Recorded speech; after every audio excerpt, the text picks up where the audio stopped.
Describe for us this new playing field when it comes to innovation. What we're seeing in many companies is that they're becoming aware of what you might call reverse innovation or trickle-up innovation. So we often think of innovation as being some smart people in a research and development laboratory at headquarters who are working hard in solitude and cranking out good products, which eventually translate into hit products in the marketplace. But what we're finding more and more is that innovation can come from anywhere in the world, and that the market leaders are the companies that realize that and are looking for it and are deliberately seeking to cultivate it.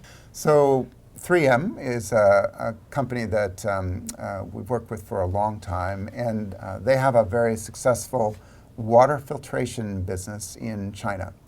Over the years, they've made a big investment there. They've put operations in many different cities. They've put factories there. And what they found as the country's economy has transformed is that water filtration happens to be bigger in China in the consumer market than anywhere else in the world. So all those things that we hear about, polluted skies and rivers that have pollution issues and so forth, imagine if you're the Chinese consumer and you've got a family and you want pure water for your family, you're going to go out and buy that personal filter.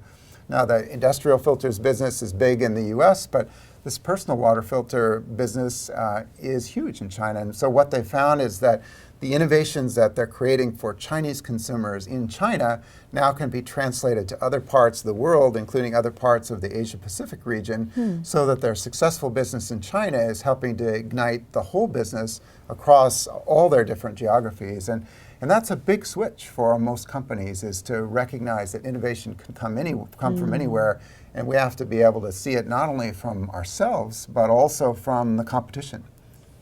So we think of e-commerce as something that was born in the US and which we're the leaders of. But there are many other parts of the world where this is becoming something which is critically important to them as well. In China, you have the big three, Alibaba, Baidu, and Tencent, which a lot of Americans might think they're teeny companies, but actually these are very large and growing companies, and many of them have more hundreds of millions of users than our e-commerce companies do.